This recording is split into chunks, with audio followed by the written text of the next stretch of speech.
Oo. Brake ang diferensya. Oo. Okay. Ngalan na to na? Si Resiboy Mangga. Okay, Resiboy Boy Mangga. taga Cadiz. Cadiz. Okay.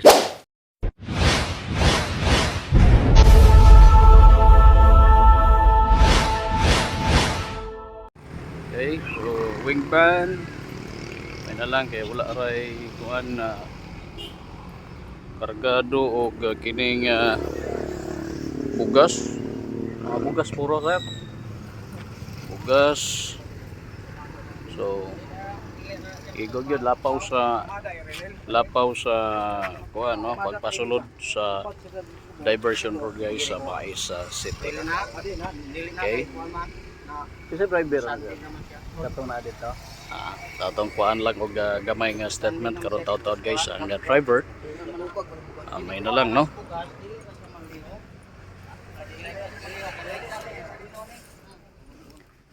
Fleet number RBT 195 no. So gikan sa norte ato ning kuhaan ang to driver. Okay, so muna guys no ang kuhaan karon gitangtang so ang gitangtang niya baterya. May na lang kay kampo dili kay lalom pero igog yun nga na tumbag yun. Ligid.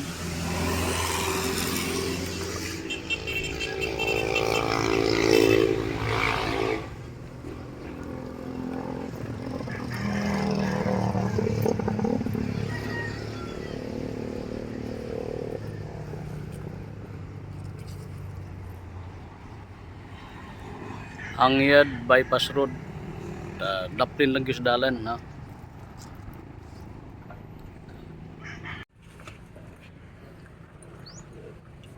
Baterya na daw. Baterya gitangtang. Sakto pud para malikay ra.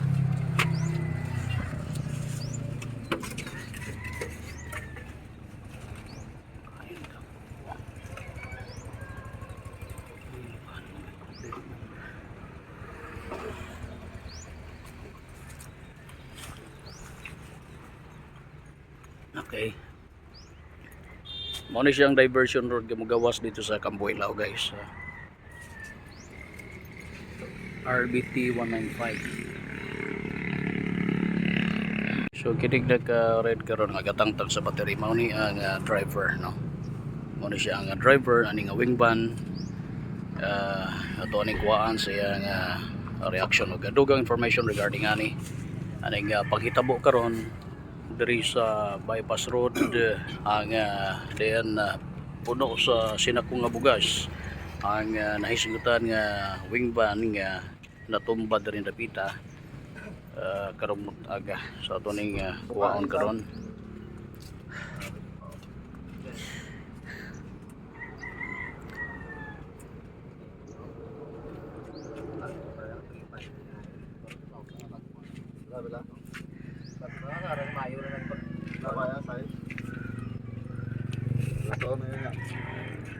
Good morning. Taga radyo day ko. Pwede ko makakuha ra ko og unsa hitabo ari sir? Oo. Brake ang diferensya. Okay. Ngalan na to na? Si Resiboy Mangga. Okay, Resiboy Boy Mangga.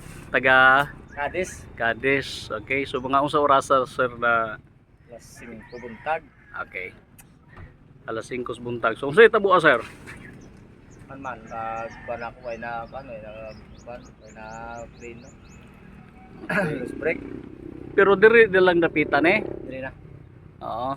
Sa kuan na sa dili na Baez. Okay. Dayong liko nimo diri na di na gyud makontrol. Okay. Di na maway na kuan way na preno giwarik na ako diri sa kuan bypass. Kay damo man dito ko diretso ko damo man kuan madamo man to damage. Madagong damage. So before ani na ibot sa area sa unahan na pantay na ka na kuan may problema na. Ito lang. So sir unsay karga na to? Bugas man Bugas na. So sige ra kang gaagi diri nga area sir? Kay permi mo ko diga biyahe sang drive sa kuan. 15. Mhm. Dala na ako. Sadok mo direng kuan ng Dumaguete, guys. So pa Dumaguete mo karon ang rota. So sa plano sir, transfer ni siya. Okay. So okay lang, wala ra tay kuan sa lawas, wala lang tay ginabatsyag da. Bilas na ako sa kuan kamusta sa din ako. Oo. Sulga damla ni tabo. Mabalaan. Correct. Mabalaan. Oo, di man mabalaan. So pero ni karon transfer na ka nanay rescue ga padulong. Kasi kuan ka gikan kuan Dumaguete. Okay. Panlod pa kay ubam na ko to. So pa Dumaguete ay inyo delivery lang. Dumaguete. Okay. So kung sa pa-check up ka kung sa gani sa lawas wala ra man tayo ginabatsyag din na kuan. Sa likod lang. Bawak. Awak.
Okay, so good morning.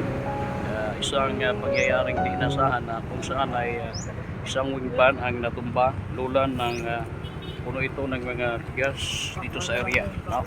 Ayan yung nakikita natin sa likuran guys. Salamat tayo dahil walang problema, walang mga sasakyan o ano-ano mang na-involved na mga dahil dito sa disgrasya na ito. So, sabi ng driver na nakausap natin nawala ng preno mano doon pa sa may bandang unahan.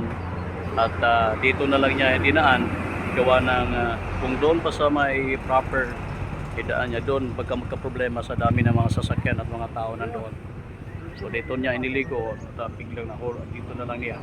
Talagang dilaglag ang sabi niya sasakyan. Problema ay sasakyan di na natin malalaman kung ano talaga no. Kaya ingat na lang at kasi ang disgrasya ay hindi mamimili. Sa wala lang problema. Okay lang yan. Ayun sa siko mo lang no, siko. Kumain na kayo? Ngayon?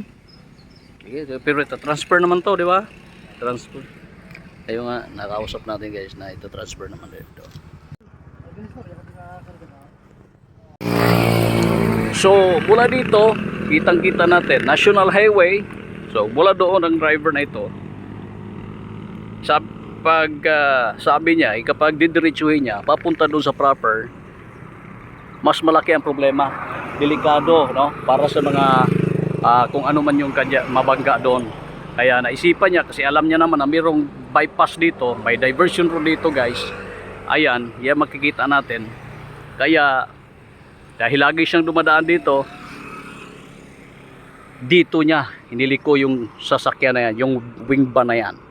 Kaya yung gulong makikita natin, ayun tamang-tama lang sa iniiwasan niya kasi mayroong nakaharang dito ayan pero makakadaan naman. Kaya yun ang naisipan niya na dyan na lang diretso kaysa doon pa sa city guys. Okay?